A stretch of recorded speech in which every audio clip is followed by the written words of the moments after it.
नमस्कार दोस्तों, never resign study channel में आपका स्वागत है। आज का जो हमारा टॉपिक रहेगा वो रहेगा ब्रिटिश शासन में भारत के संविधान का संवैधानिक विकास। तो आइए देखते हैं। भारतीय गणतंत्र संविधान राजनीतिक क्रांति का परिणाम नहीं है। यह जनता के मान्य प्रतिनिधियों के निकाय के अनुसंधान और विचार विमर्श के परिणाम स्वरूप अस्तित्व में आया। वर्तमान में भारतीय संविधान निर्माण जो है वो एक संविधान सभा के द्वारा हुआ था, और संविधान सभा के निर्माण से पहले ब्रिटिश सरकार ने समय समय पर काफ़ी अधिनियम बनाए थे, जिन अधिनियमों से ही हमारे संविधान का संवैधानिक विकास हुआ था। भारत में संविधान का विकास जो है 1857 तक ईस्ट इंडिया कंपनी के अधीन में था, और उसके बाद में ब्रिटिश क्राउन के अधीन में हो गया। यानी 1857 के बाद में किसके कंट्रोल में आ गया? ब्रिटिश क्राउन के कंट्रोल में आ गया। ईस्ट इंडिया कंपनी का संचालन जो है वो दो समितियों के द्वारा किया जाता था, स्वामी मंडल यानी कोर्ट ऑफ प्रोस्पेरिटस एंड संचालक मंडल जो कोर्ट ऑफ डायरेक्टर्स था। आइए जान लेते हैं स्वामी मंडल को और संचालक मंडल को। स्वामी मंडल कंपनी के सभी साझेदार जो थे वो इसके सदस्य होते थे, जिन्हें सभी नियम, कानून और अध्यादेश बनाने का अधिकार था। और ये अधिकार इन्हें और भी था कि कोई नियम संचालक मंडल बना रहा है तो उसको ये क्या कर सकते थे? रद्द भी कर सकते थे। अब संचालक मंडल में देखते हैं। संचालक मंडल में कितने सदस्य थे? 24 सदस्य होते थे, जो कि स्वामी मंडल के ही सदस्य होते थे। लेकिन संचालक मंडल का जो कार्य है वो स्वामी मंडल द्वारा बनाए गए नियमों का पालन करवाना था। ठीक है, चलिए अब देखते हैं कुछ महत्वपूर्ण अधिनियम्स। तो पहला जो अधिनियम था वो था रेगुलेटिंग एक्ट या अधिनियम 1773। इस एक्ट के अधीन जो कुछ मुख्य पॉइंट्स हैं वो जान लेते हैं। तो कंपनी के साथ शासन पर संसद का नियंत्रण स्थापित किया गया था, और इसी अधिनियम के तहत 1774 में उच्चतम न्यायालय की स्थापना की गई। इसे सिविल, आपराधिक, नौसेना तथा धार्मिक मामलों में भी अधिकारिता प्राप्त थी। कंपनी द्वारा शासन के पहली बार लिखित संविधान प्रस्तुत किया गया। कौन से एक्ट में किया गया? रेगुलेटिंग एक्ट 1773 में। ठीक है। सरकारी अधिकारियों को प्रत्यक्ष या फिर अप्रत्यक्ष रूप से कोई भी उपहार लेने पर प्रतिबंध लगा दिया गया। ठीक है, चलिए दूसरा अधिनियम की बात देखते हैं। संशोधनात्मक अधिनियम 1781। इसके अंदर क्या किया गया कि कोलकाता की जो सरकार थी उसको बंगाल, बिहार और उड़ीसा के लिए कानून बनाने का अधिकार भी प्रदान किया गया था। कंपनी के अधिकारी शासकीय रूप से किए गए अपने कार्य के लिए सर्वोच्च न्यायालय के कार्य क्षेत्र से बाहर हो गए। ठीक है, यानी सर्वोच्च न्यायालय का जो कार्य क्षेत्र था वो क्या किया गया? स्पष्ट कर दिया गया। न्यायालय की अपनी आज्ञाएं तथा आदेश लागू करते समय सरकार नियम तथा विनियम बनाते समय भारत के धार्मिक रीति रिवाजों पर भी ध्यान देगी। 1781 में भारत के पहले गवर्नर जनरल वॉरेन हेस्टिंग्स ने, यानी पहला गवर्नर जनरल कौन था? वॉरेन हेस्टिंग्स ने मुस्लिम कानून के अध्ययन और शिक्षण के लिए कलकत्ता में एक मदरसे की स्थापना की। कब की थी? 1781 में। अगला देखते हैं पिट्स इंडिया अधिनियम 1784। इसको ईस्ट इंडिया कंपनी एक्ट 1784 के नाम से भी जाना जाता है। ग्रेट ब्रिटेन की संसद द्वारा पारित यह अधिनियम था। इसका उद्देश्य था कि जो 1773 का रेगुलेटिंग एक्ट था उसकी कमियों को दूर करना था। इस एक्ट के तहत ब्रिटिश ईस्ट इंडिया जो कंपनी थी वो पहली बार सरकार के नियंत्रण में लाई गई थी। पिट्स इंडिया एक्ट का नाम जो है वो इंग्लैंड के प्रधानमंत्री विलियम पिट द यंगर के नाम पे रखा गया था। इंपॉर्टेंट है, जो पिट्स इंडिया अधिनियम जो था वो किसके नाम पे रखा गया था? तो उस समय के इंग्लैंड के जो प्रधानमंत्री विलियम पिट थे, उनके नाम पे रखा गया था। इसके अंदर क्या क्या प्रावधान थे? बोर्ड ऑफ डायरेक्टर्स के नियंत्रण हेतु उसके ऊपर बोर्ड ऑफ कंट्रोल की स्थापना की गई। किसकी की गई? बोर्ड ऑफ कंट्रोल की स्थापना की गई, जिसके सदस्यों की नियुक्ति कौन करता था? इंग्लैंड का सम्राट करता था। भारत में प्रशासक, गवर्नर जनरल तथा उसकी 3 सदस्यों वाली एक परिषद को दे दिया गया। गवर्नर जनरल की परिषद की संख्या 4 से घटाकर कितनी कर दी गई? 3 कर दी गई। और साथ ही मद्रास तथा बंबई की सरकारों को पूरी तरह से बंगाल प्रेसिडेंसी के नीचे दे दिया गया। ठीक है, चलिए अगला देखते हैं। 1786 का अधिनियम। गवर्नर जनरल को मुख्य सेनापतियों की शक्ति दे दी गई। ठीक है, गवर्नर जनरल को अपनी परिषद के निर्णयों के विशेष परिस्थितियों में रद्द करने तथा अपने निर्णय लागू करने का अधिकार दिया गया। यानी गवर्नर जनरल जो था उसके अधिकार क्षेत्र को बढ़ा दिया गया था। 1786 में लॉर्ड कॉर्नवालिस को भारत में गवर्नर जनरल और कमांडर इन चीफ के रूप में नियुक्त किया गया। किसे किया गया था? लॉर्ड कॉर्नवालिस को। उन्हें भूमि, न्यायपालिका और प्रशासनिक सुधारों की स्थापना करने और ब्रिटिश सेना प्रशासन को पुनर्गठित करने के लिए जाना जाता है। किनको? लॉर्ड कॉर्नवालिस को। उनकी एक मांग थी कि गवर्नर जनरल की शक्तियों को बढ़ाया जाए ताकि वह विशेष मामलों में अपनी परिषद के बहुमत को ओवरराइड कर सकें और अपने विशेष मामलों में कार्य कर सकें। 1786 का अधिनियम उन्हें गवर्नर जनरल और प्रमुख कमांडर दोनों के रूप में काम करने की शक्ति देने के लिए बनाया गया था। इस प्रकार 1786 के अधिनियम के माध्यम से कॉर्नवालिस नियंत्रण बोर्ड और निर्देशक मंडल के अधिकार के तहत ब्रिटिश भारत का पहला प्रभावी शासक बन गया। तो अगर क्वेश्चन पूछा जाए कि ब्रिटिश भारत का पहला जो प्रभावी शासक था तो वो कौन था? Lord Cornwallis. ठीक है, चलिए अगला देखते हैं। चार्टर अधिनियम 1793। 1793 में पारित चार्टर अधिनियम के द्वारा जो कंपनी के भारत के जो व्यापारी के अधिकार था उसको कितने वर्षों के लिए? अगले 20 वर्षों तक बढ़ा दिया गया। और गवर्नर जनरल के क्षेत्र में बंबई और मद्रास को गवर्नर को भी शामिल कर दिया गया। सुप्रीम कोर्ट के अधिकार को खुले सागर तक बढ़ा दिया गया। वे नागरिक सेवा के किसी भी सदस्य को शांति न्यायाधीश के रूप में नियुक्त कर सकते थे। यानी सुप्रीम कोर्ट का जो है वो दायरा कार्य क्षेत्र बढ़ा दिया गया था। वे प्रेसिडेंसी नगरों के लिए सफाई कर्मचारी भी नियुक्त कर सकते थे और बिना लाइसेंस के शराब की जो बिक्री थी उसके ऊपर प्रतिबंध भी लगा सकते थे। अधिनियम की विशेषताओं की बात करें तो अधिनियम जो है वो कंपनी को व्यापारिक विशेषाधिकार प्रदान करता है और अगले 20 वर्षों के लिए उसे नवीनीकृत करता है। यानी 20 वर्षों तक उसका अधिकार क्षेत्र बढ़ा दिया गया था। गवर्नर जनरल के अधिकार क्षेत्र में बंबई और मद्रास के गवर्नर जनरल को भी शामिल कर दिया गया था। अगला देखते हैं चार्टर अधिनियम 1813।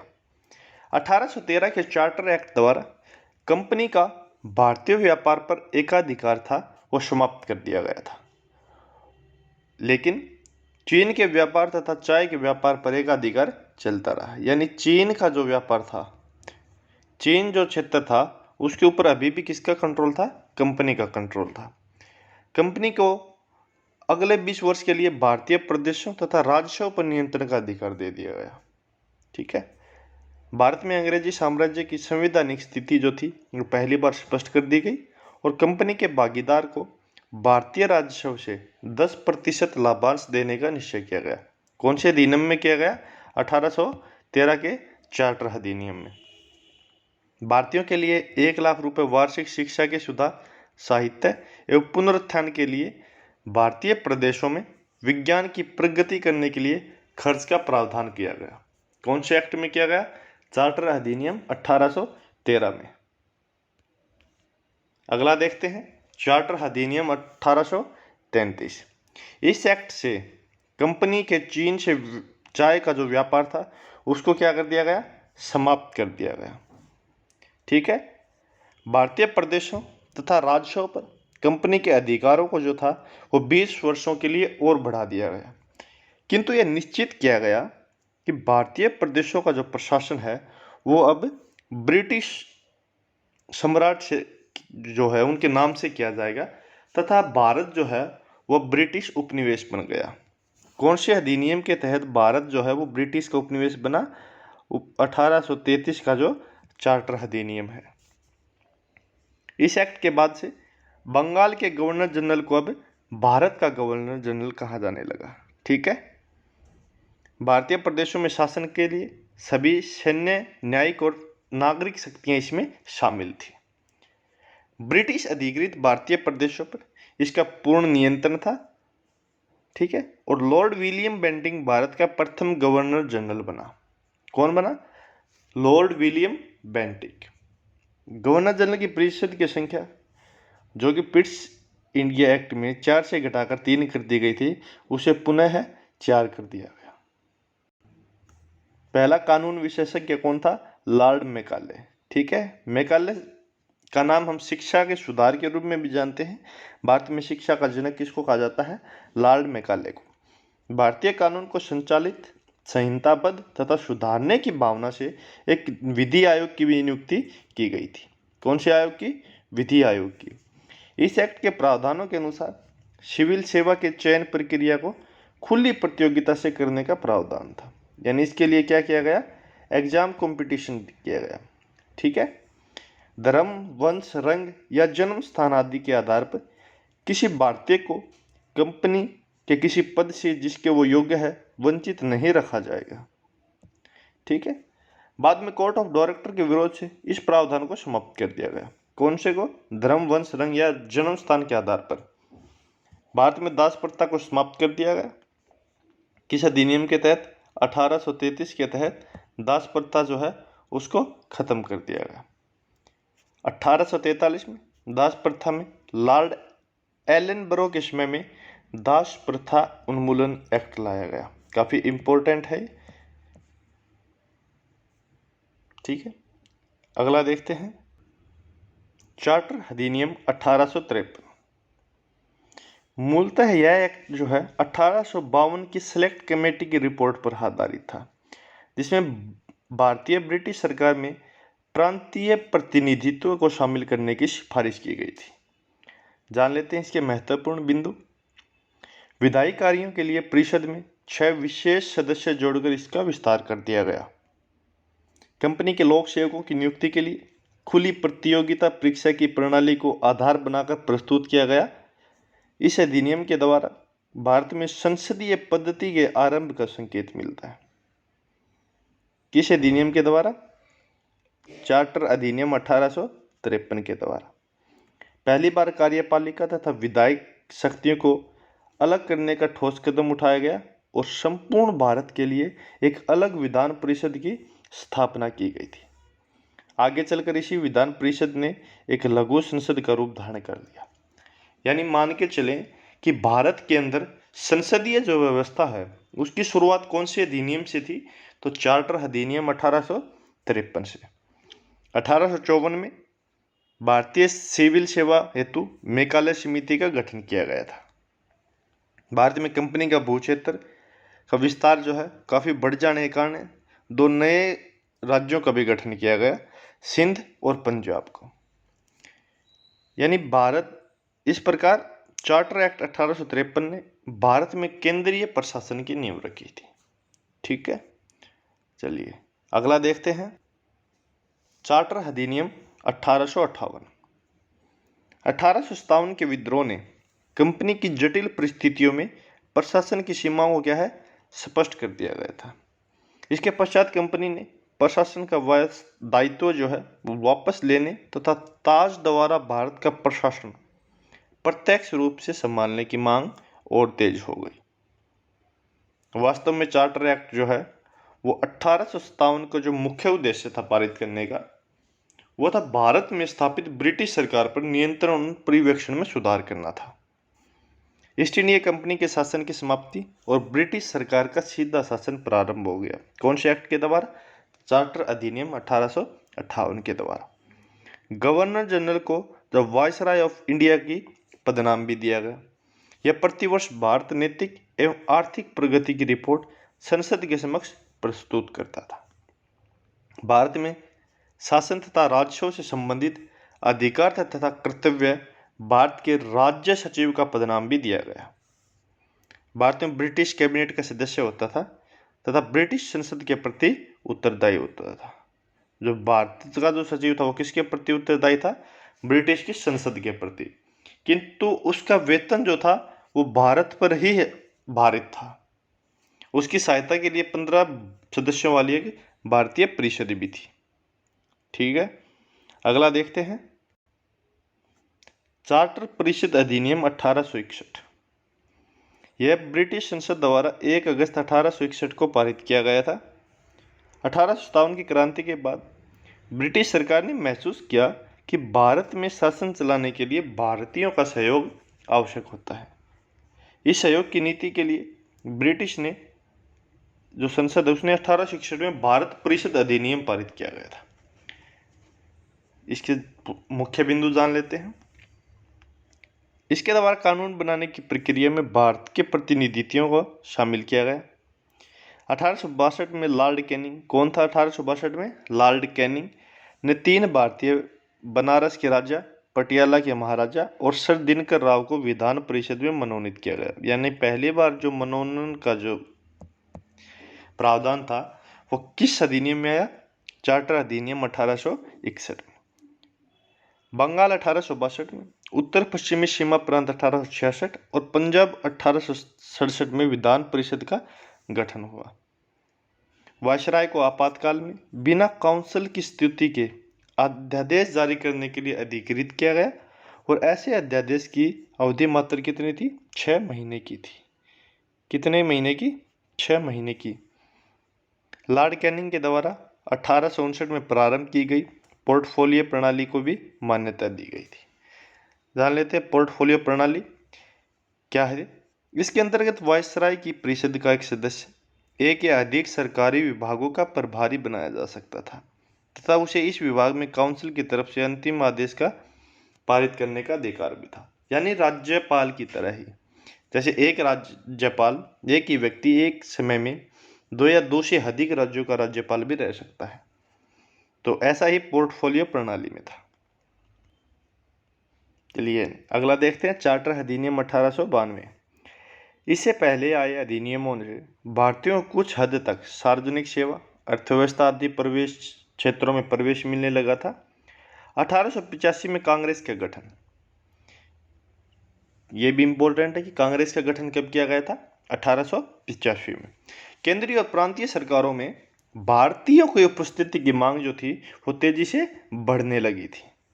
यह अधिनियम 1861 के अधिनियम का एक संशोधनात्मक विधेयक था।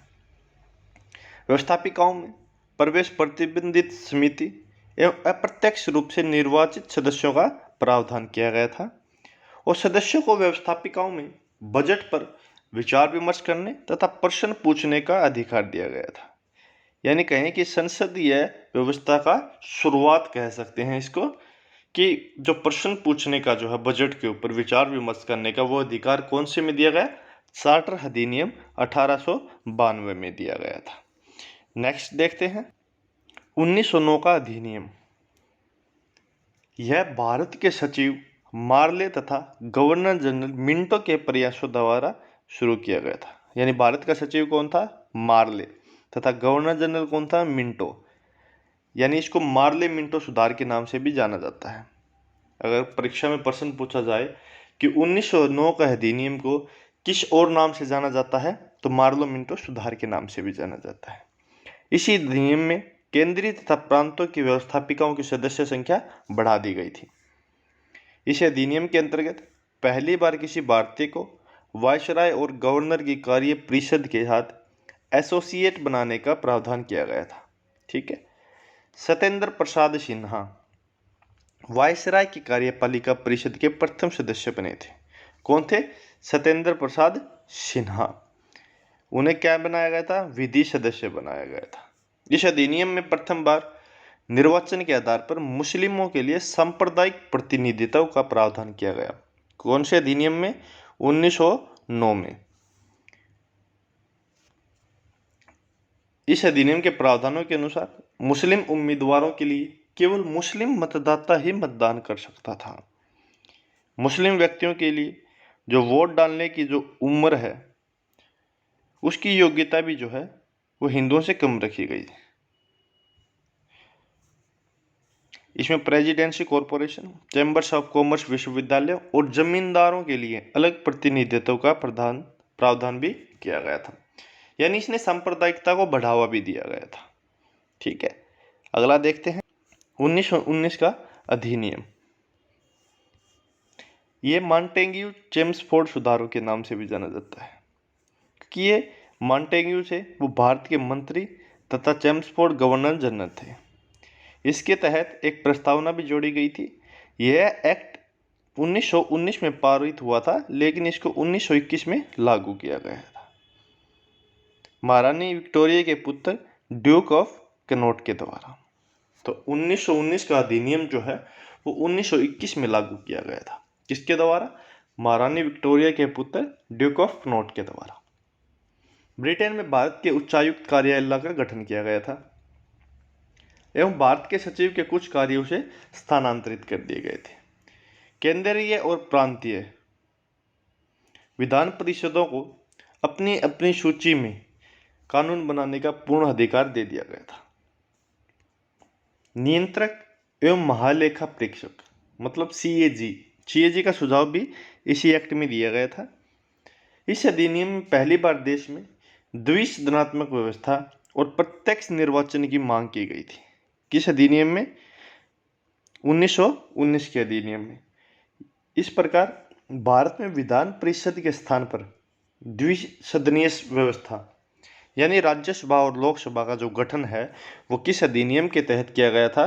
तो 1919 के अधिनियम के तहत। इसे सांप्रदायिक आधार पर सिखों, भारतीय, ईसाई, आंग्ल भारतीयों और यूरोपियों के लिए भी एक अलग निर्वाचन सिद्धांत का विस्तार किया था। यानी सांप्रदायिक को इसने बढ़ाया नहीं, कम नहीं किया, अपितु बढ़ाया। इस कानून ने संपत्ति कर या शिक्षा के आधार पर सीमित संख्या में लोगों को मताधिकार प्रदान किया और पहली बार महिलाओं को वोट डालने का अधिकार भी इसी अधिनियम के तहत दिया गया था। इस एक्ट के अनुसार पहली बार केंद्रीय बजट और प्रांतीय बजट को अलग कर दिया गया था। राज्य विधानसभाओं को अपना बजट स्वयं बनाने का अधिकार दे दिया गया था। यानी इस जो अधिनियम ने भारत के संविधान में काफ़ी योगदान दिया है, या कहें कि हाँ, इसने भारत के जो नागरिक हैं उनको लिए कुछ विशेषाधिकार प्रदान किए गए थे। अगला देखते हैं 1935 का भारतीय शासन अधिनियम। अगर इसको कहें तो इसको लघु संविधान भी बोल सकते हैं हम, क्योंकि भारत शासन अधिनियम 1935 का जो है उसका वर्तमान भारतीय संविधान में काफ़ी हद तक समानताएं देखी जा सकती हैं। 1919 के संवैधानिक सुधारों की समीक्षा के लिए सरकार ने 1927 में एक आयोग स्थापित किया जिसे साइमन कमीशन भी कहते हैं। भारतीय नेताओं से विचार विमर्श करने के लिए लंदन में 3 गोलमेज सम्मेलन भी आयोजित किए गए 1930 में, 31, 32 में। इस दीर्घ और गहन विचार विमर्श के पश्चात और संवैधानिक सुधारों के क्रम में एक एक पग आगे बढ़ाते हुए ब्रिटिश संसद ने भारत शासन अधिनियम 1935 पारित किया गया था। ठीक है, अधिनियम की मुख्य विशेषताएं जान लेते हैं। इस अधिनियम के माध्यम से भारत में एक संघीय शासन की नींव रखी गई थी, जिसकी 2 प्रमुख इकाइयां थी, पहली ब्रिटिश प्रांत और दूसरी देशी रियासतें। हालांकि ये संघीय व्यवस्था कभी लागू नहीं हो सकी, क्योंकि जो देशी रियासतों ने इस संघीय व्यवस्था में शामिल न होने का निर्णय लिया था। ठीक है, देशी रियासतें इसमें शामिल नहीं हुई। इस भारत शासन अधिनियम 1935 के माध्यम से केंद्र व राज्य के बीच जो है शक्तियों का बंटवारा कर दिया गया और राज्य में द्वैध शासन लागू कर, जो राज्यों के अंदर जो द्वैध शासन लागू था उसको समाप्त करके केंद्र में द्वैध शासन लागू कर दिया गया। केंद्र और राज्यों के बीच जो शक्तियों का बंटवारा था वो 3 सूचियों के आधार पर किया गया, संघ सूची, राज्य सूची और समवर्ती सूची। अभी भी भारतीय संविधान में 3 ही सूचियां हैं, संघ सूची, राज्य सूची और समवर्ती सूची। 6 प्रांतों में विधानमंडल द्विसदनीय कर दिए गए, जो कि थे असम, बिहार, बंगाल, मद्रास, बम्बई, संयुक्त प्रांत। इनमें विधानसभा के साथ साथ एक विधान परिषद गठित किए जाने की व्यवस्था भी की गई थी। इस अधिनियम के अंतर्गत 1937 में केंद्र में एक संघीय न्यायालय की स्थापना का प्रावधान भी किया गया था। निर्वाचन का सांप्रदायिक स्वरूप बना रहा। दलितों, महिलाओं और मजदूर वर्ग के लिए अलग से निर्वाचन व्यवस्था की गई थी। किन के लिए? दलितों, मजदूरों और महिलाओं के लिए एक अलग निर्वाचन पद्धति की व्यवस्था की गई थी। भारत शासन अधिनियम 1935 के तहत ही 1937 में भारत जो बर्मा है उसको भारत से अलग कर दिया गया था। भारत देश के मुद्रा और शाख नियंत्रण के लिए भारतीय रिजर्व बैंक की स्थापना हुई। कब हुई थी? 1935 में। तो आपसे प्रश्न पूछ लिया जाए कि भारतीय रिजर्व बैंक की स्थापना कब हुई थी, तो इसका आंसर हमारा क्या रहेगा? 1935 यानी 1935 में। चलिए अगला देखते हैं। भारत स्वतंत्रता अधिनियम 1947 3 जून 1947 को प्रस्तुत की गई माउंटबेटन योजना के आधार पर ब्रिटिश संसद ने 4 जुलाई 1947 को भारत स्वतंत्रता अधिनियम पारित कर दिया गया था और इसे 18 जुलाई 1947 को सम्राट द्वारा अनुमति प्रदान कर दी गई थी। 15 अगस्त 1947 को यह लागू कर दिया गया और भारत को एक स्वतंत्र एवं संप्रभुता स्वतंत्र राज्य घोषित किया गया था। इसमें 15 अगस्त 1947 से 2 डोमिनियन राज्य यानी भारत और पाकिस्तान की स्थापना की गई थी। दोनों राज्यों के लिए ब्रिटिश सरकार पृथक पृथक, यदि दोनों सहमत हो तो संयुक्त गवर्नर जनरल नियुक्त करेगी। यानी 1947 में है जो भारत है वो रिपब्लिक नहीं बना था, गणराज्य नहीं था, वो क्या था? डोमिनियन स्टेट बना दिया गया था उसको। दोनों राज्य अपनी अपनी संविधान सभा में अपने देश के लिए क्या करेंगे? संविधान का निर्माण कर सकते हैं। जब तक नया संविधान नहीं बनेगा तब तक जो शासन था वो 1935 के अधिनियम के अनुसार ही चलता रहेगा। ब्रिटिश सरकार 15 अगस्त 1947 के पश्चात दोनों राज्यों पर कोई नियंत्रण नहीं रखेगी और इन राज्यों के व्यवस्थापकों द्वारा बनाए गए कानून को इस आधार पर निरस्त भी नहीं किया जाएगा। अगला देखते हैं। इसके कुछ महत्वपूर्ण स्मरणीय तथ्य जो हैं वो जान लेते हैं। कलकत्ता में सर्वोच्च न्यायालय की स्थापना कब की गई थी? 1774 में।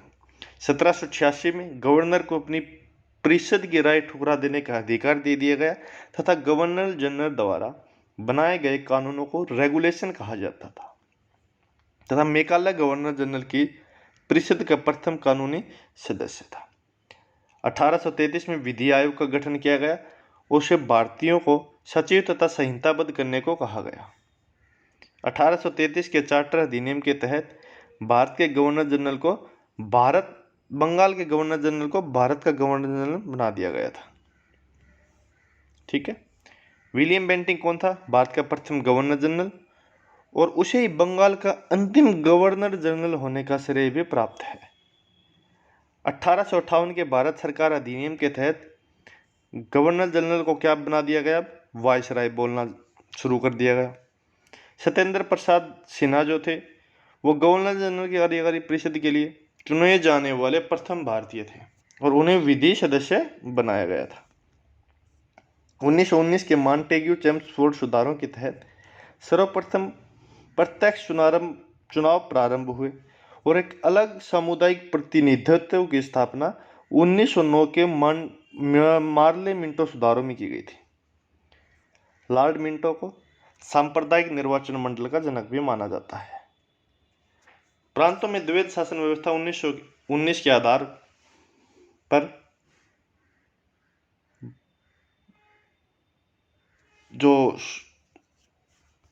भारत सरकार अधिनियम था या फिर मॉन्टेग्यू चेम्सफोर्ड सुधारों के तहत जो था वो प्रांतों में जो द्वैध शासन व्यवस्था थी अब उसको प्रांतों से हटाकर केंद्र में लागू कर दिया गया था। सिखों, एंग्लो इंडियन, ईसाइयों, यूरोपियों को 1935 में अलग सामुदायिक प्रतिनिधित्व मिला था।